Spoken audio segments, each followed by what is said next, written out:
La Comisión Nacional Conmemoración Hostos 180 y radiosanjuan.org presentan Eugenio María de Hostos desde nuestro tiempo, el hombre, la obra, su pensamiento. Con ustedes, su anfitrión, Dr. Roberto Mori González. Amigo de mí. Bienvenidos a otro programa, Hostos desde nuestro tiempo, patrocinado y presentado por la Comisión Nacional para la conmemoración del aniversario 180 del insigne patriota Eugenio María de Hostos, con la colaboración de Radio San Juan del municipio de San Juan. El programa de hoy está dedicado a las luchas anticoloniales que Eugenio María de Hostos llevó a cabo y la Confederación Antillana. Para conversar sobre este tema tenemos a dos estudiosos de la obra de Hostos. Tenemos al doctor Antonio Gastambide Heigel, profesor durante muchos años en la Facultad de Ciencias Sociales de la Universidad de Puerto Rico en Río Piedras y estudioso del tema del Caribe, las Antillas, autor del libro Tan lejos de Dios, sobre las relaciones entre el Caribe y los Estados Unidos, ¿verdad? Y también tenemos con nosotros al doctor Orlando José Hernández, por muchos años profesor del Hostos Community College de la ciudad de Nueva York y estudioso también de Hostos y autor de numerosos trabajos sobre la obra de Hostos. Así que vamos a comenzar saludando a nuestros dos invitados, a Antonio Gastambide y Orlando José Hernández. Bienvenidos a Hostos desde nuestro tiempo. Saludos a los radioescuchas, Roberto. Sí, muchos saludos a todos ustedes y gracias por la invitación, Roberto. Es un placer compartir con el amigo Antonio Gastambide. Se me olvidaba mencionar también que Orlando es el portavoz de la Comisión Nacional y también pues patrocinador de este programa. Bueno, pues vamos a comenzar, porque para luego es tarde y vamos a trasladarnos un poco al escenario de las Antillas en el siglo XIX. Hay una pregunta. Hostos normalmente se le conoce popularmente por su relación con la educación, ¿verdad? Sin embargo, Hostos también fue un actor que llevó a cabo luchas directas, políticas, en el área en el área de las Antillas. La pregunta primera que yo le dejaría, el primer tema sería: ¿por qué Hostos decide este camino de tomar armas contra el régimen colonial español? ¿Qué había en Cuba, qué había en Puerto Rico en cuanto a derechos y libertades bajo el régimen colonial español? ¿En qué consistió esta lucha anticolonial? Bueno, yo voy a comenzar por decir que es importante conocer cuál era la situación de Puerto Rico y de Cuba, que se conocía entonces como las Antillas, ¿verdad? Para poder entender por qué hombres de la talla de Hostos o de Betances o de muchos de los otros patriotas de ese siglo, de mediados del siglo pasado, siglo XIX, decidieron luchar, tomar las armas en contra de un régimen que explotaba de una manera pero realmente absoluta. Le llamaban, ¿verdad?, las medidas absolutistas que tomaba la monarquía en España y que aquí se veían muchas veces agravadas por los intereses locales de los españoles que residían.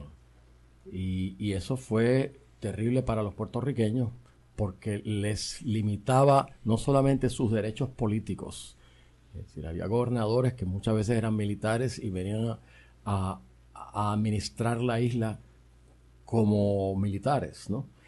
Con una capacidad de represión realmente brutal, sino que además la isla no tenía la posibilidad de desarrollarse económicamente por todas las limitaciones que le imponía el mercantilismo español.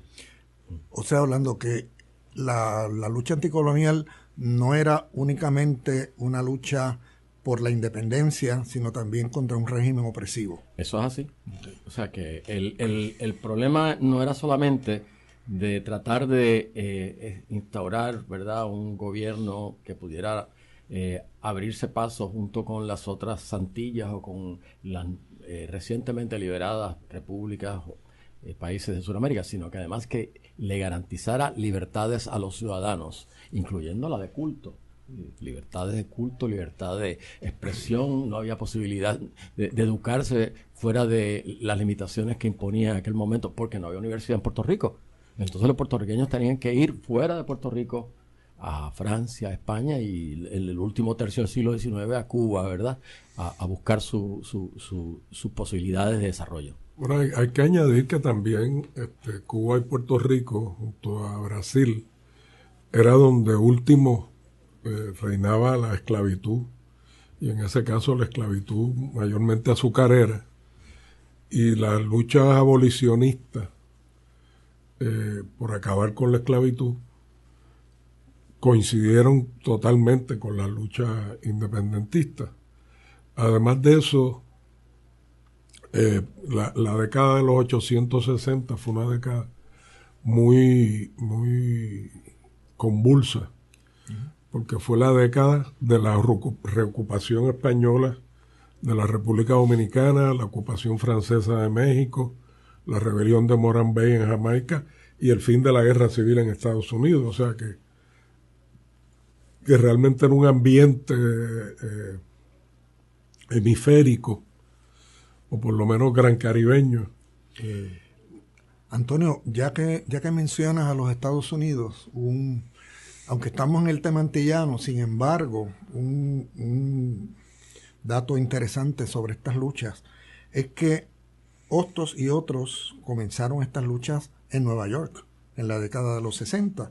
O sea, ¿qué hizo Hostos en Nueva York? ¿Con quién se alió para armar, vamos a decir, unas luchas antillanas, anticoloniales? Bueno, que gran parte de las luchas independentistas de Cuba y Puerto Rico, particularmente las de Cuba, se organizaban desde Estados Unidos, porque era virtualmente imposible organizarlas dentro de Cuba o de Puerto Rico. Y por lo tanto, donde fluían aquellos que querían contribuir, y en el caso de una vez empezó la llamada Guerra de los 10 años, del 68 al 78, pues los que querían unirse a la Guerra de los 10 años primero iban a Nueva York, y eso fue lo que hizo Hostos, intentando llegar a Cuba a pelear por la independencia de Cuba. Porque se entendía, y esto hay que subrayarlo, que luchar por la independencia de Cuba era también luchar por la de Puerto Rico, como después reiteraría la Segunda Guerra de Independencia y el Partido Revolucionario Cubano de Martí. Hay un dato curioso que posiblemente algunos de los historiadores lo conozcan, pero que no se ha difundido demasiado, ¿verdad? Es que en el año 1869, que es cuando Hostos deja España vía París y va a Nueva York. Va a Nueva York porque le habían dicho equivocadamente que salía una expedición de Nueva York, una expedición militar. Blanco, su amigo en París, le dijo que salía una expedición militar hacia Puerto Rico.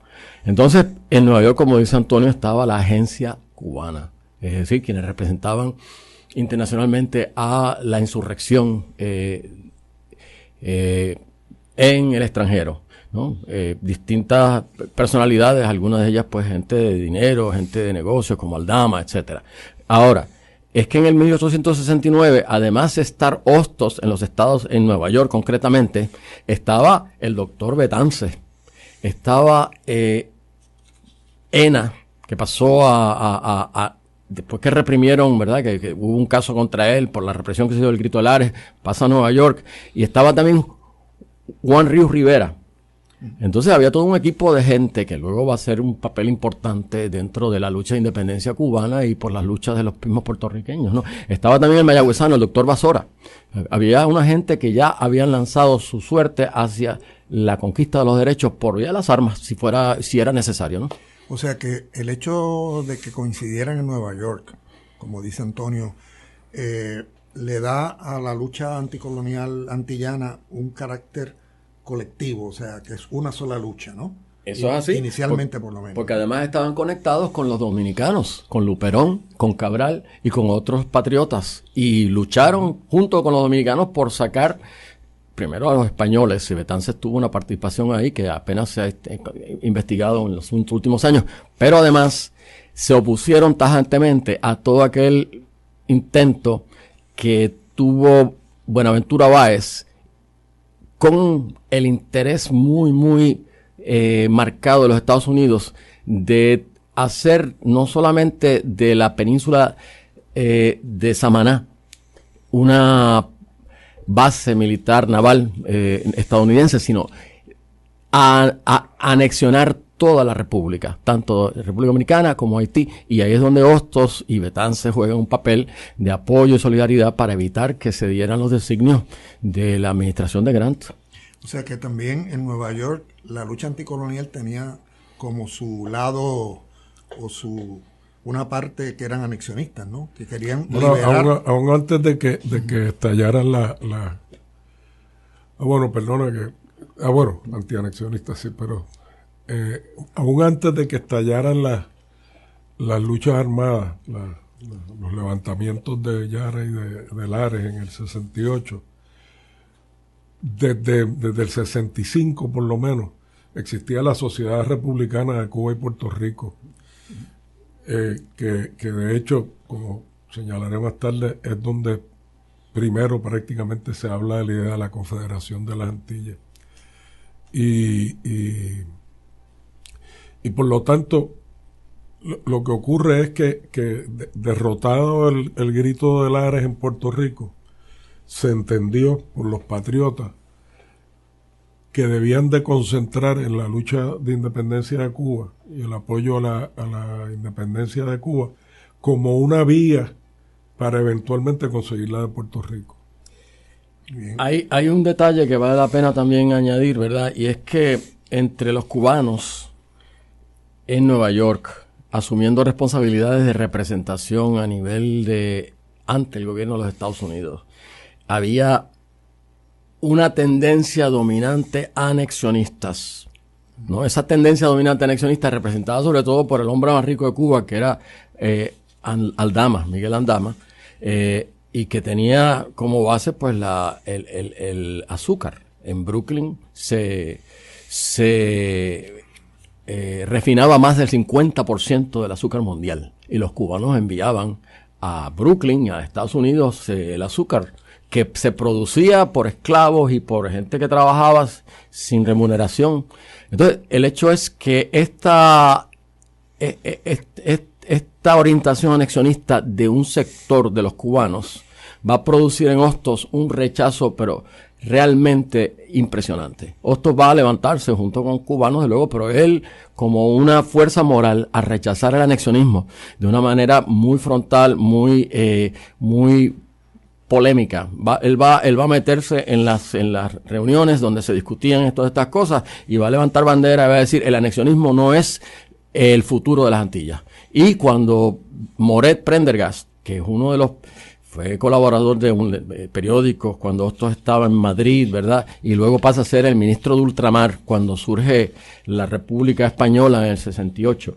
Viene a Nueva York a gestionar la venta de las Antillas, Cuba y Puerto Rico, ¿no? La propuesta era $100 millones que pagara Estados Unidos por Cuba y 25 millones por Puerto Rico. Hostos va a rechazar abiertamente ese tipo de propuesta por ser antidemocrática y a denunciarla, ¿verdad? Y además va a renunciar a su propio empleo en el periódico de la agencia que era la Revolución de Cuba y Puerto Rico, porque entendió que el liderato cubano estaba dispuesto a apoyar un plan anexionista de ese tipo. Dando un poco otro giro a este tema, el historiador puertorriqueño Ramos Matei acuñó un término para referirse a estas luchas, le llamó el ciclo revolucionario antillano. ¿Qué significa eso? Bueno, porque fue un periodo donde no solamente, como dijo, hubo una situación convulsa, no solamente en las Antillas, sino en América, Y esas luchas, no solo las de Cuba y Puerto Rico, sino las dominicanas, pues se vieron entrelazadas, y eso es lo que él llama el ciclo revolucionario antillano.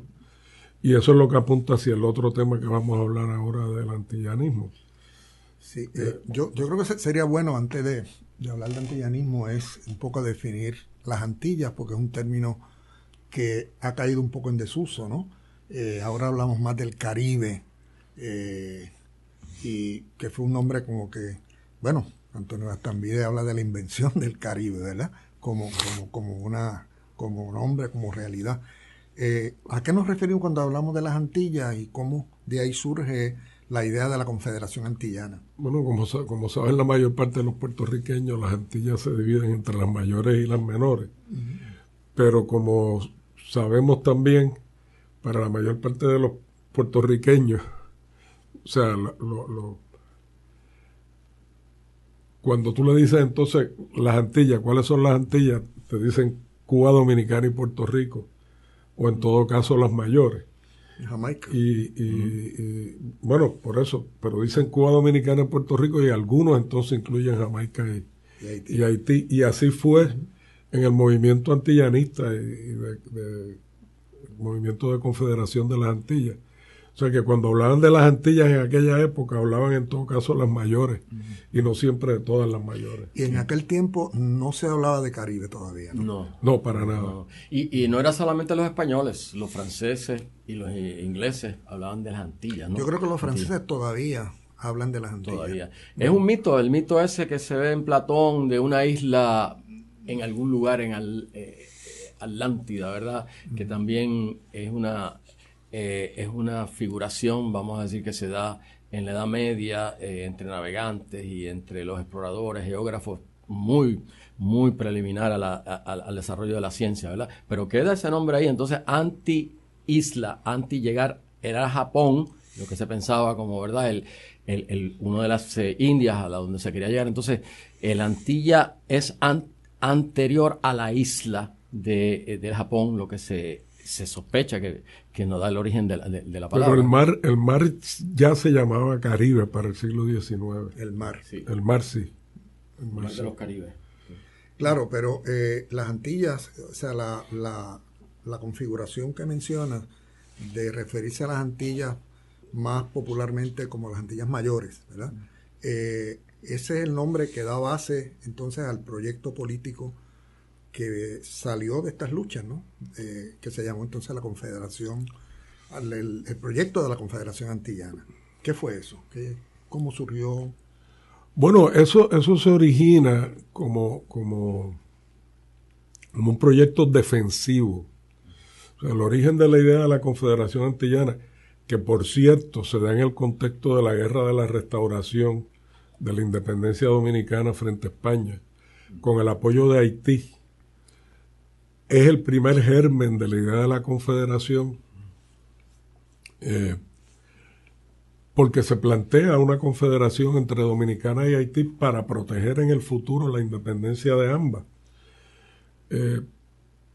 Y son desde acá, pues Betances y Ruiz Belvis los que añaden Cuba y Puerto Rico y hablan de la Confederación de las Antillas como incluyendo todas las mayores. Pero como dije, desde años antes en Nueva York se había hablado de una confederación de las Antillas. Hay cosas que también nos ayudan a acercarnos, ¿verdad?, a ese momento. Que primero, yo veo, no tanto en esa nomenclatura, ¿verdad?, pero en otros momentos de Hostos, una cierta inclinación hacia los pensadores que rechazaban el autoritarismo de la monarquía siglo XIX y que luego formularon todas unas teorías en contra de, ¿verdad?, las naciones-estados totalitarias, ¿verdad?, el pensamiento anarquista. La palabra confederación que utiliza Betances no va en ese sentido, pero Hostos sí se acerca a las ideas de las confederaciones como alternativas a los regímenes monárquicos absolutistas, ¿no?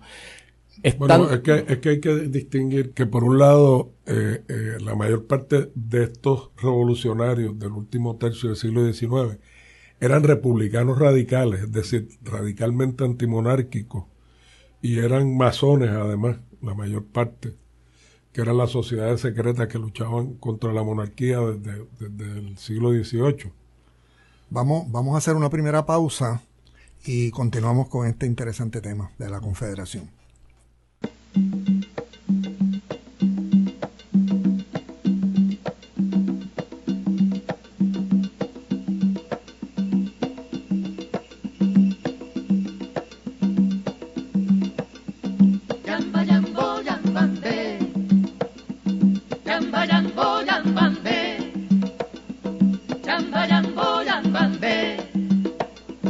Desde mi isla veo a Quisqueya, veo a Cuba, veo a Jamaica, Alpo Confederación. Yamba, yambo, yambambe, yamba, yambo, yambambe, yamba, yambo, yambambe. Miro hacia el norte del Caribe, veo el mar de las Antillas, pienso confederación. Yamba, yambo, yambambe, yamba, yambo, yambambe, yamba, yambo, yambambe. Recorro el semicírculo de islas que ligan a Puerto Rico con América Latina y me profetizo una confederación providencial. Yamba, yambo, yambambe. Regresamos a nuestro programa de Hostos desde nuestro tiempo, hoy tratando el tema Hostos y las luchas anticoloniales, antillanas y la Confederación Antillana. En el primer segmento habíamos introducido el tema de la Confederación Antillana. Creo que sería bueno para que nuestros oyentes pudieran distinguir el concepto confederación del concepto federación, federalismo, ¿verdad? ¿Qué era la Confederación y cómo se distingue de lo que son los Estados Unidos, ¿no? Una federación. Bueno, hay mucha variedad de maneras de diferenciar federación y confederación, pero la más generalizada es que las federaciones tienden a ser más centralizadas y las confederaciones menos centralizadas. Esa es la lógica que sigue, por ejemplo, la guerra civil de Estados Unidos, que fue una guerra de secesión de los Estados Confederados del sur. Y la Confederación, sobre todo según la detalla Hostos, que es el que más detalla el proyecto de la Confederación de las Antillas, sigue esa lógica de que es un sistema de unidad política donde se da la máxima descentralización del poder y las unidades le delegan al gobierno central solo aquello que el gobierno central pueda hacer mejor que las unidades o solo puede hacerlo en lugar de las unidades. Y es en ese sentido una propuesta republicana radical. La Confederación no niega la existencia de estados que puedan juntarse, ¿no?, para desarrollar proyectos que pueden ser de desarrollo económico, que ahora nosotros tal vez conoceríamos mejor bajo la rúbrica de regionalismo, ¿no? Las regiones que tienden a buscar un mercado común, como pasó en Europa, o una cierta coherencia de tipo económica, como se ha ido buscando en el proyecto de ALBA en Sudamérica, ¿verdad? Entonces, la Confederación no niega el que hay unos estados que funcionan tanto política como cultural como administrativamente, sino que entonces tienden a buscar la complementación en proyectos que les son afines, ¿no? Y quizás un poco buscando un balance entre la unidad y la diversidad, ¿no? Sí, también. sí. Interesante. ¿Quiénes además de Hostos, quiénes propusieron esta idea, quiénes la patrocinaron, la empujaron hacia adelante? Bueno, el antillanismo tuvo defensores muy, muy variados. En Puerto Rico, sobre todo Betances, Ruiz Belvis, Hostos, entre otros Valdoriotti de Castro, aunque no lo hizo públicamente, pero se sabía que defendía esa idea. En Dominicana, pues el primero Gregorio Luperón, el héroe de la Guerra de la Restauración, pero además muy notablemente Máximo Gómez, que fue el general en jefe de las dos guerras de independencia cubana, y Federico Enríquez y Carvajal, que fue tal vez y la familia Enríquez y Carvajal, que fueron de los últimos antillanistas en mantener la idea de la Confederación.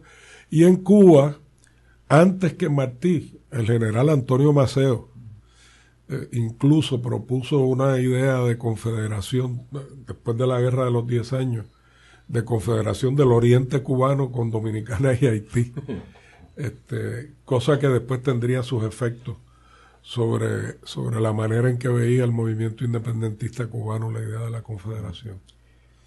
Esos proyectos que ahora pueden sonar un poco utópicos, pero que en realidad surgieron de unas necesidades, ¿no? Por ejemplo, lo que dice Antonio, la necesidad de defender el territorio, ¿no?, de las Antillas. ¿Cómo? Bueno, pues por ahí venía el poder emergente militar, mercantil, ¿verdad?, de los Estados Unidos. Y ante un avance que se fue dando, ¿no?, y que fue llegando hasta el 98 ya militar, ¿no?, de invadir otros países dentro del ámbito antillano o el ámbito caribeño, pues surge la necesidad de plantear una estrategia de defender, ¿no? Pero también el antillanismo se basa en unas experiencias compartidas, ¿no?, y en una cuestión étnica, ¿ah?, de mestizaje, ¿no?, las mezclas raciales, de toda una cantidad de experiencias que se dieron bajo los regímenes autoritarios de españoles, ¿no?, e incluso lingüística, ¿no? Hay mucho que se comparte entre las islas, y los puertorriqueños, como Valdoriotti o como Hostos o Betances, conocían bien República Dominicana y trabajaban con cubanos, ¿no? O sea, si no estuvieron en Cuba, por las razones que no, ¿verdad?, no hay que especificar ahora, por cuestiones de tipo de no poder exponerse ellos, pero exponerse al encarcelamiento o a la represión, pero sí conocieron bien el ámbito antillano, el ámbito del Caribe hispánico. Okay. Siguiendo el hilo del objetivo defensivo, más recientemente se utiliza el término, al aplicarse a la región de las Antillas o el Caribe, como decimos hoy, el término geopolítico. O sea a eso iba, porque esa es una propuesta mía. ¿Puedes hablarnos un poco de la geopolítica del antillanismo? Es que el antillanismo evoluciona de una cuestión defensiva de proteger la independencia de las repúblicas de la Española y de conseguir y proteger la independencia de Cuba y Puerto Rico, a un argumento geopolítico que es a base del cual los patriotas antillanos están recabando el apoyo de Hispanoamérica para la guerra de independencia cubana y eventualmente para la Confederación de las Antillas, que es la idea de que la independencia de Cuba y la Confederación de las Antillas detendrían el empuje de Estados Unidos sobre lo que después Martí llamaría nuestros pueblos de América o nuestras tierras de América. Entonces, en ese sentido, se convierte en un argumento geopolítico que, según señaló un colega cubano ya fallecido, es la primera vez que él sepa, y era experto en geopolítica, que se plantea una idea geopolítica surgida de la periferia y no del centro. Es interesante lo que dice Antonio en ese sentido, porque fíjate que es también en Nueva York donde el doctor Betances le da un giro a el argumento geopolítico imperial de los Estados Unidos, ¿verdad?, que utiliza las distintas administraciones desde Madison para abajo. Aquello de que América para los americanos, entendiéndose que el papel protagónico lo tendría Estados Unidos, ¿no?, el América que ellos definen como... Estando en ese momento en Nueva York, Betances dice: las Antillas para los antillanos. que es un giro, de nuevo, con un argumento geopolítico, ¿verdad? De tipo también poblacional, pero sobre todo que ante esta otra propuesta de que Estados Unidos va entonces a ser el que lleve la voz cantante en las Américas, pues los antillanos son los que van entonces a defender su propio terreno. Sin embargo, la idea de la Confederación Antillana, pues hay que remitirse a un concepto histórico, ¿verdad? O sea, no fue algo que sobrevivió como proyecto, sobre todo después de la muerte de Martí en 1825. Bueno, pero antes de pasar a eso, Roberto, tanto en Betance, pero sobre todo en Hostos y después en Martí, la idea es que las Antillas serían como lo que establecería el balance entre las Américas. Incluso se usa la metáfora de las balanzas de la época, del fiel de la balanza, que es donde el medio de la balanza, ¿verdad? El que define el balance entre las dos partes de una balanza de peso. Pues en este caso, la balanza de poder en América, ellos dicen que la independencia de las Antillas aseguraría que se mantenga un balance de poder en las Américas. Algo que no se logró. No se logró, pero en estos momentos se rescatan conceptos como ese porque hay necesidad de que los proyectos caribeños, ¿verdad?, que son los que heredan el antillanismo, pues hay una coherencia que puede ser tanto económica, de integración económica, como puede ser de otro tipo, ¿verdad? E incluso llevándonos un poco más hacia el futuro, necesidades de complementariedad territorial y otras cosas que, ¿verdad?, pues todavía no han salido como posibilidades reales, pero que se estaban cocinando desde el siglo XIX. Bueno, y aún eso hay que tomarlo con pinza. A mí me gusta jugar con la idea de que el propósito de Martí, que 2 días antes de morir decía que todo lo que había hecho era para impedir con la independencia de Cuba que se extendiera en Estados Unidos con esa fuerza más sobre nuestras tierras de América, que mencioné anteriormente, resultó así en el sentido de que Estados Unidos hasta el día de hoy no ha intervenido directamente, no ha intervenido militarmente directamente, más allá de lo que yo llamo el Caribe geopolítico, desde Panamá hasta Trinidad.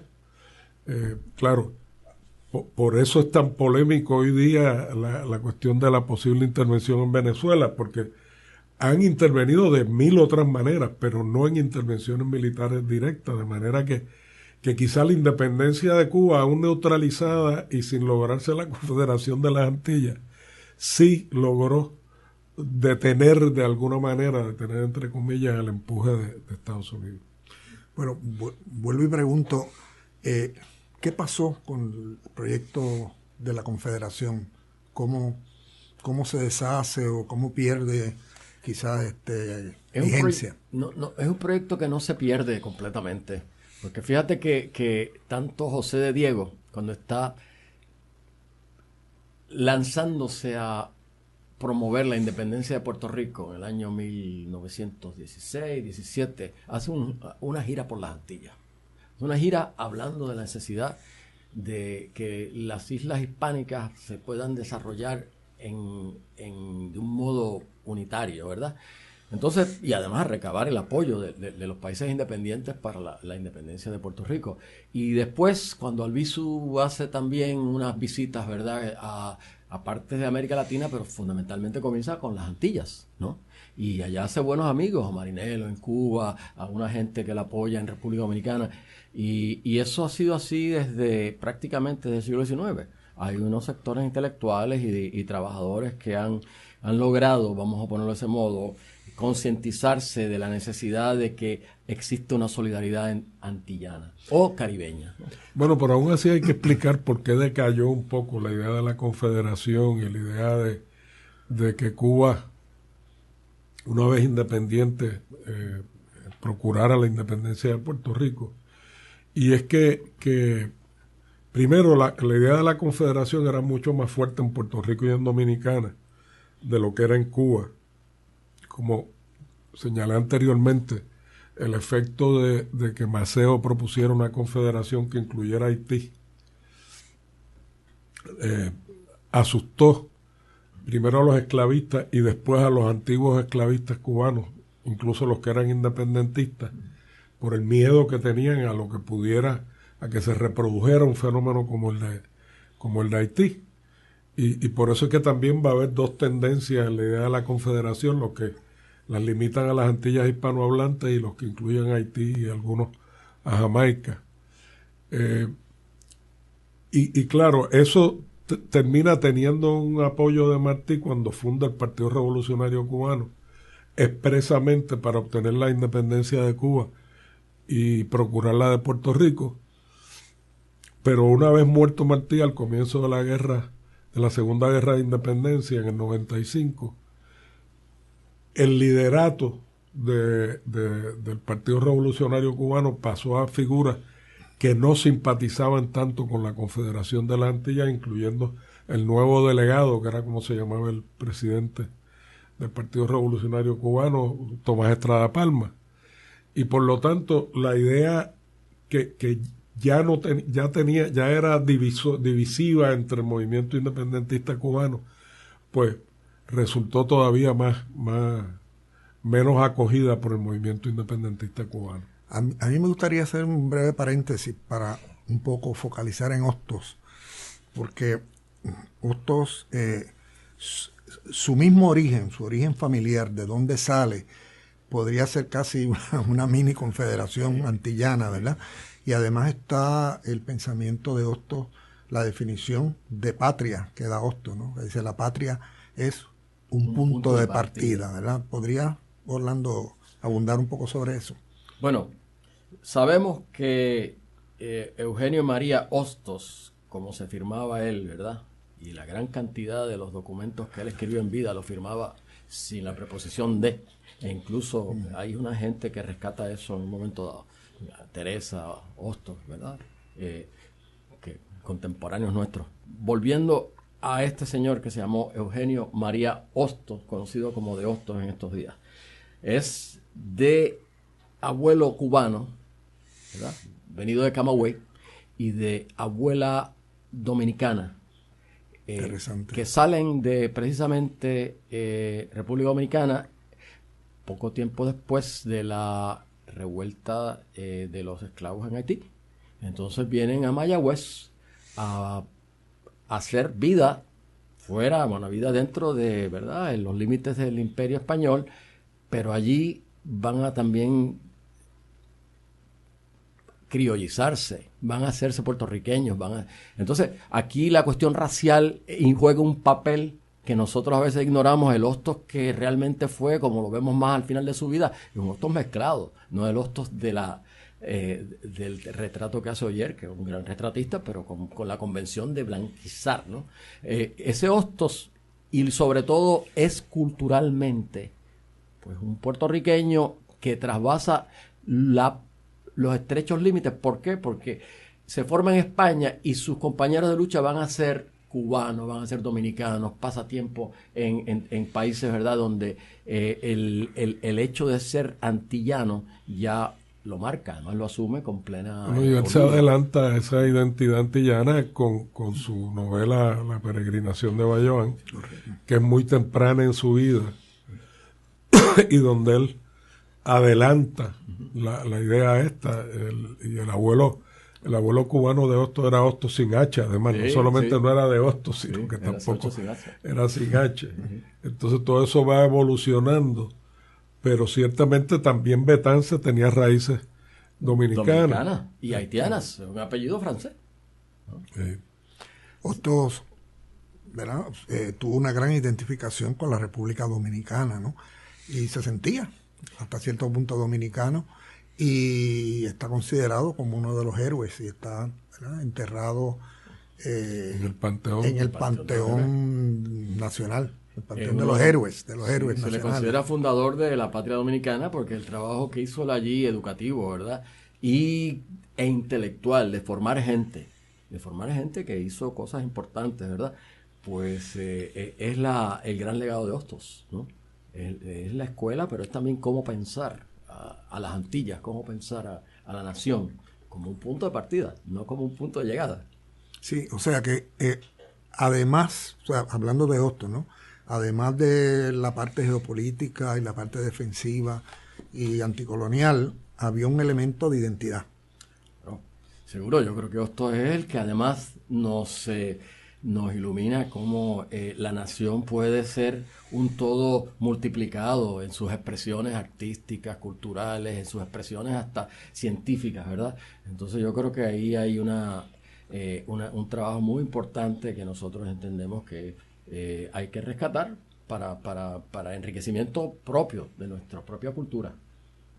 Bueno, y hoy que menos probable se ve la idea de la Confederación de las Antillas, no hay que renunciar a la identidad entre las Antillas, porque todavía hoy, y a pesar de haber tomado caminos aparentemente diametralmente opuestos, la identidad como identificación entre cubanos y puertorriqueños es extraordinariamente fuerte, y crecientemente también con los dominicanos y los haitianos, como ha demostrado la solidaridad puertorriqueña con Haití.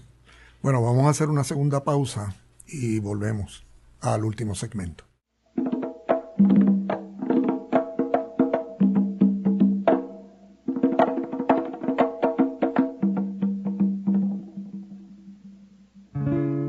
Y veo esos negros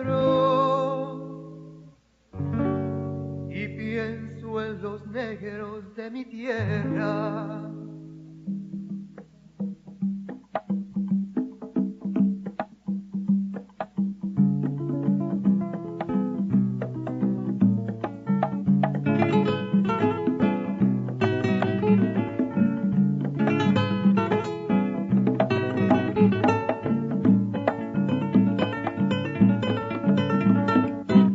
Quien habita en sus costas una raza que prueba que los hombres no tienen color en el espíritu. Los negros han fundado un imperio en América, misteriosa justicia, tú estás en todas partes. Al infeliz africano, arrancado de su selva, hecho esclavo le das fuerzas, rompen ellas sus cadenas. Los negros han fundado un imperio en América, misteriosa justicia, tú estás en todas partes.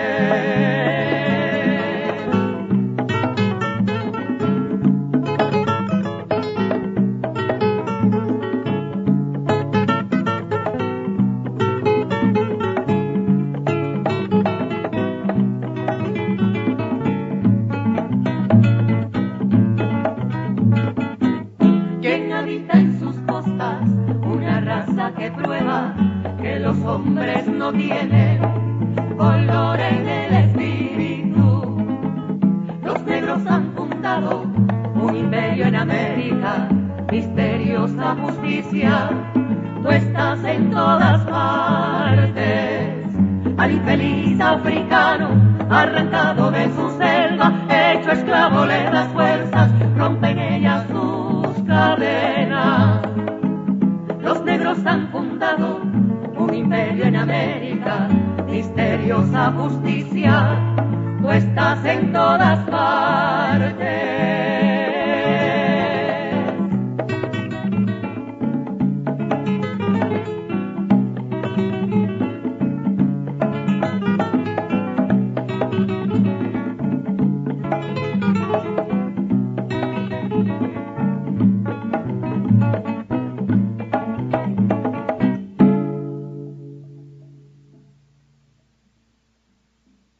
Regresamos al último segmento de Hostos desde nuestro tiempo, hoy con el tema de Hostos y las luchas anticoloniales en las Antillas y la Confederación Antillana.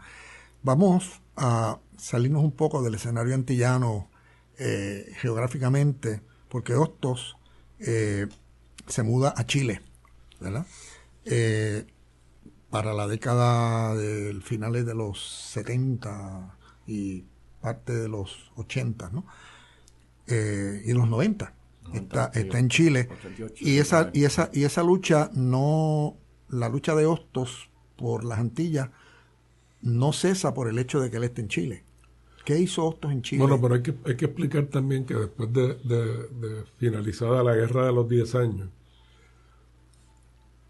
y pospuesto en aquel momento la cuestión de la independencia de Cuba y de Puerto Rico, Hostos se traslada a la República Dominicana, que es donde va a hacer la mayor parte de su labor educativa. Y después, por desavenencias con el dictador dominicano Elise Geró Lilis, acepta una invitación para dirigir el Liceo Amunátegui en Santiago de Chile. O sea que ese es el contexto, que es el Hostos más educador, pero en cuanto estalla la Segunda Guerra de Independencia de Cuba, él se pone al servicio de esa guerra de independencia, en lo que se traslada a Puerto Rico y a Norteamérica para tratar de mantener vivo el ideal de independentista. Escribió 57 cartas acerca de Cuba, que las publicó en distintos sitios, en República Dominicana, en Chile, en otros periódicos y eran cartas donde él argumentaba lógicamente por qué la independencia de Cuba era una necesidad incluso geopolítica, como tú señalas, ¿verdad? Una necesidad de libertad, de principio, de evitar que se continuara la opresión, pero una necesidad también, ¿verdad?, de las posibilidades creativas del Caribe, de las nuevas formaciones de las islas que se convierten en nación. Y ese es el Hostos que está militantemente a favor de Cuba, sin olvidar las necesidades de un Puerto Rico soberano. O sea que Hostos va a Chile a una misión, un objetivo educativo, pero retoma las luchas, la lucha anticolonial, ¿verdad?, de Cuba y Puerto Rico, estando en Chile. Así es.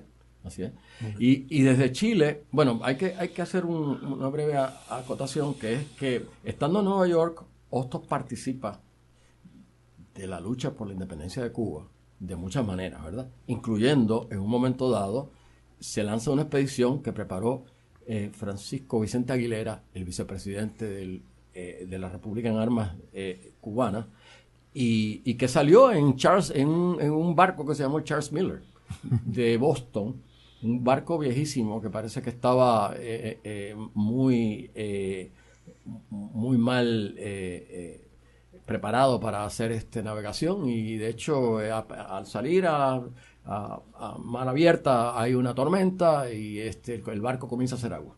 Entonces tienen que regresarse al puerto de Newport en Rhode Island. Pero ahí está el Hostos dispuesto a jugarse la vida por la independencia de Cuba. Y en una cantidad de ocasiones hizo lo mismo con la independencia de Puerto Rico, porque lo que se está descubriendo también es que desde Nueva York él tenía contactos con los Vizcarrondo, por lo menos con Andrés Vizcarrondo, que estaba en Venezuela en esos momentos, y con un agente que buscaba la posibilidad de traer 300 hombres a luchar por la independencia de Puerto Rico.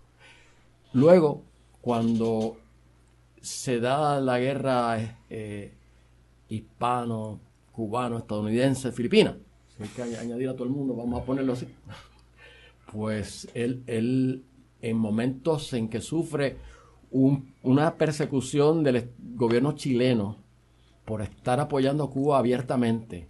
El gobierno chileno conservador no quería que se discutiera ni que los chilenos pues estuvieran tomando partido a favor de Cuba, porque tenían unas alianzas comerciales con España. Entonces se va a Hostos acepta, pues, renuncia a su posición y decide que va a ir a Nueva York a buscar trabajo, pero además a estar cerca del teatro de guerra. Llega tarde, llega a mediados de julio, el 16 de julio, a los Estados Unidos, y ya la suerte está echada para el plan, los designios de Estados Unidos con respecto a Puerto Rico. Ya se han decidido que van a anexar a la isla, independientemente de lo que hagan con Cuba, por ejemplo, ¿verdad? Que ya es una discusión distinta para la política exterior de los Estados Unidos. Hostos toma la sección puertorriqueña del Partido Revolucionario Cubano que con base en Nueva York, pero también con grupos en distintos países, República Dominicana, Venezuela, y pasado el momento ya del el propósito inicial de esa sección, ¿verdad?, que era apoyar la lucha de Cuba, y estando los Estados Unidos por invadir Puerto Rico, ya salió la invasión el 16, 17 de julio, una cosa así. Entonces llega Hostos a plantear, hace falta una organización que defienda los intereses y los derechos de los puertorriqueños. Y de ahí surge el proyecto de la Liga Patriota, que es un proyecto contemporáneo. Es una de las primeras organizaciones no gubernamentales que se hacen en este país, quizás en América Latina. Uno de los primeros ONG, ¿verdad? Pero en Nueva York y en Washington, Hostos hace también gestiones. Lo primero que hace Hostos es que va a averiguar qué es lo que van a hacer los americanos con Puerto Rico. Y se va a hablar con un amigo cubano, que es José Ignacio Rodríguez. Un cubano que trabajaba para el Departamento de Estado de los Estados Unidos y que fue uno de los que redactó el Tratado de París. José Ignacio Rodríguez está interesado en apoyar a Hostos y apoyar a los puertorriqueños para tener por lo menos una soberanía que les permitiera definir su destino, ¿verdad? Pero entonces Hostos va y le dice a este señor, mire, es que ya eso está decidido. No vamos a poder hacer gran cosa porque eso en la plana alta de este país decidió los militares y los políticos y los industriales que iban a anexar a Puerto Rico. Hostos dice en ese momento, y lo escribe en el diario, la patria se me escapa entre las manos. Pero Hostos no se rinde. Hostos de ahí sale a fundar la Liga de Patriotas y decide venir a Puerto Rico a fundar la Liga de Patriotas aquí. Con las armas del derecho va a luchar en contra del nuevo colonialismo de tipo estadounidense, ¿no? Vamos a tener un programa sobre la Liga de Patriotas específicamente. Yo creo que hoy hemos dado como una visión bastante panorámica, ¿no?, del Hostos que lucha por las Antillas desde que está en España, desde que va a Nueva York, entonces se junta, ¿verdad?, con los otros patriotas antillanos y lleva su lucha hasta Chile y luego Nueva York y Washington. O sea que eso es, ahí son como 3 décadas y media por lo menos de lucha de Hostos. Fíjate la dimensión continental de la gestión de Hostos, ¿verdad? Y que se nos pasó mencionar que desde Nueva York Hostos da una gira por América del Sur procurando el apoyo a la independencia de Cuba. Y es durante esa gira que madura buena parte de sus ideas antillanistas y de la geopolítica antillanista y de la Confederación de las Antillas. Eso es así. Además, unos textos que escribió durante esos 3 años y medio que son bellísimos. Sí. Son de una extraordinaria dimensión política, como diario, y va a centrarse en los problemas de cada país y a participar como todos los Ahí es que madura sus ideas. Bueno, ese tema obviamente merece un programa por sí solo y lo vamos a tener próximamente. Quiero agradecerle a Orlando José Hernández y a Antonio Gastambide haber compartido este tan interesante tema con los radioescuchas de Radio San Juan, y también este programa va a estar colgado en internet. Muchas gracias por su atención. Nos vemos en el próximo programa. Agradecidos nosotros por la invitación.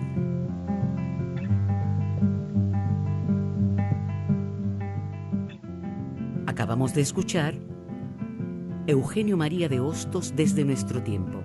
El hombre, la obra, su pensamiento.